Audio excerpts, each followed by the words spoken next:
Hey people, hope you all are doing good. Welcome to my channel Initial Solution. Today in this video, I'll show you how to scan a QR code on Android.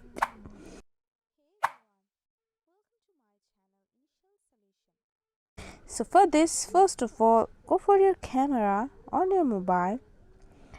Then you can see there is an icon here. Then tap on it. Now you are able to scan any QR code from here. So if I go for, you can see this is the link of this QR code. This is the link.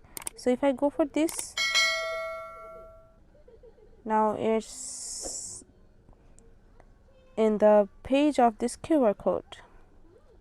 So yeah, this is how you can scan a QR code on your mobile or on your Android.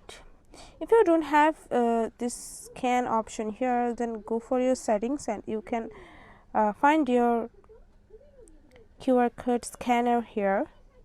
Then you can scan your QR code.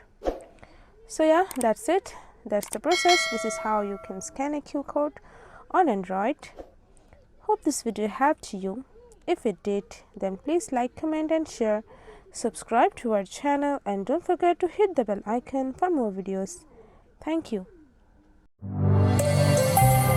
This video is sponsored by Xirosoft. Xirosoft offers graphic design, UI UX design, digital marketing and web development. Elevate your brand with Xirosoft today. For more details, check the description box.